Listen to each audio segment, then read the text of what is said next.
We're told inflation's coming down, but your 4th of July barbecue is going to cost a lot more than it did last year. I've got those details and more coming up.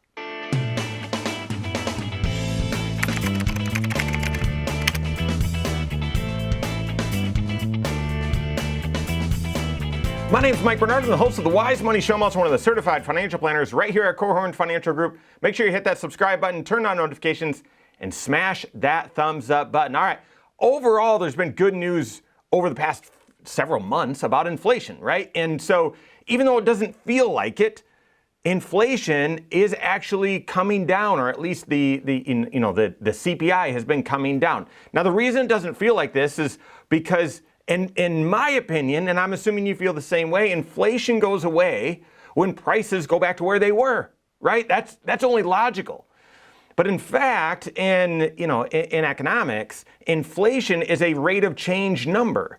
And so inflation doesn't go away when prices go back to where they were. That'd be deflation. Inflation goes away when prices stop rising as quickly as they once did.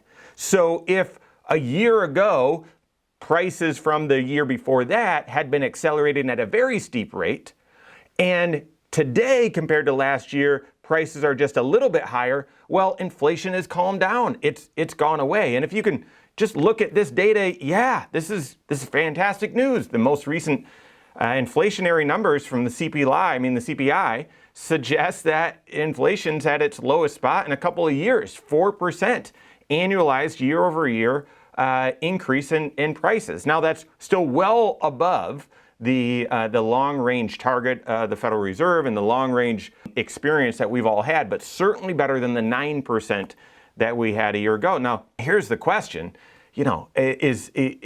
have we seen enough of it? Like, is inflation truly and permanently coming down? I don't know yet, guys.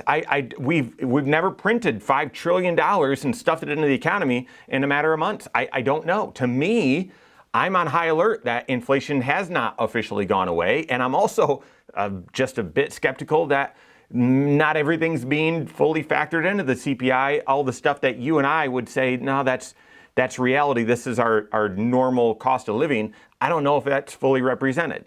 So here we are. It's 4th of July. It's one of my favorite holidays. Hopefully yours as well. I'm a patriot, love freedom, and we're, just love spending time with family, catching baseball. Our family's big baseball fans, and going swimming and the cookouts and all that sort of stuff. Hate fireworks, by the way. I don't know if you're in that camp as well, but listen, when I want to fall asleep, I want to fall asleep. I don't want to have that racket going on. But anyway, I digress.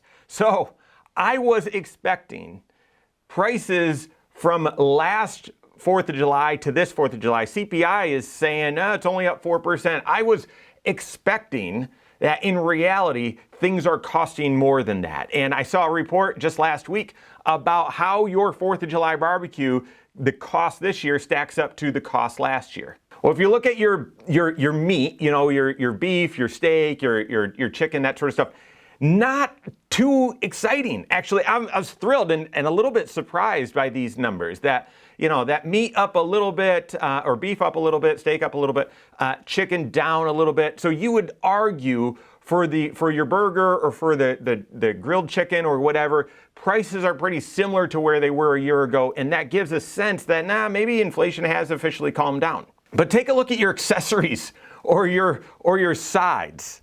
Eggs are down, but we know that that hasn't been a normal path. Eggs a few months ago were, double or triple what they had been. And so prices have come down since then, thankfully. But take a look at cheese, up 10%. So that cheeseburger, sorry kids, you're having a hamburger. Bread up 22% over the past year. That's not since the beginning of the pandemic. That's just in the last 12 months. Bread up 22%. Chips, potato chips, up 15%, and we know that price isn't just up 15%. They also are giving you fewer chips or a smaller bag. More and more of these Dorito bags, normal Dorito bags, are feeling like the individual servings. And so inflation running rampant in that area. What about desserts? Cookies up 14%. Ice cream, my favorite, up 9% over a year ago.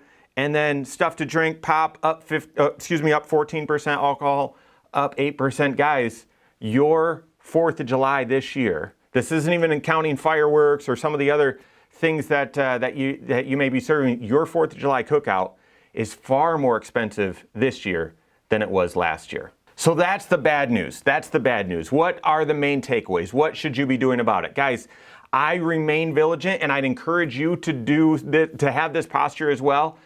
Have the assumption that there is still this war going on in your personal finances. There is still a battle going on in your personal finances. Prices are still going up. Fantastic to hear that the headline CPI is coming back down and inflationary pressures are at least temporarily or currently slowing down. Fantastic. However, I don't believe we are on a straight downward path with inflation and that all of us are going to go back to, well, cash flow is just pretty normal and boring. I don't believe we're going to get there anytime soon. In my opinion, stay focused. Stay focused with your 3 bank account system in managing your cash flow. That 3 bank account system, bank account number 1 is your checking account. That's where you have it all mapped out, all the income that's coming in, all of your normal monthly expenses, and that they all fit. There's margin there, okay? Your second bank account is your delayed spending. That's where you're identifying what expenses are on the horizon over the next 12 months. They're not monthly expenses, but they are non-monthly. They're going to happen. They're commitments. That's, vacations, or it's a deductible, or it's a car repair, or it's a car replacement. It's a home project. It's whatever. It's not a monthly expense, but it's an expense coming up. That second account is where you identify all those and you're saving up on an ongoing basis so that when those expenses arise, you've got the cash right there for it. And then that third bank account is your emergency fund, or I call it financial confidence account, so that when you need to get your hands on some extra cash because an emergency or an opportunity or something came up, you've got resources there available for you. Inflation threatens all of those because prices are going up, pinching that first bank account. Second bank account, everything that you needed to do or were going to do, it now costs more. So what you were setting aside, what you were saving might not be enough. And then emergencies now are going to be more expensive, or opportunities are going to be more expensive as well. So recalibrating, if you haven't done so, recalibrating your budget, but a budget in and of itself is inadequate. If you haven't recalibrated your 3 bank account system here recently, see these data points for what 4th of July costs this year compared to last year as the encouragement to tune into that and make sure you have an updated 3 bank account system in your life. Work with your certified financial planner on that. If you don't have a CFP on your team, contact one on my team. Find us online, Korhorn.com. That's Korhorn with K. WiseMoneyShow.com. You can find us there as well, or send us an email, info@Korhorn.com. All right, there you have it. Go out and take your next wise step in your financial life.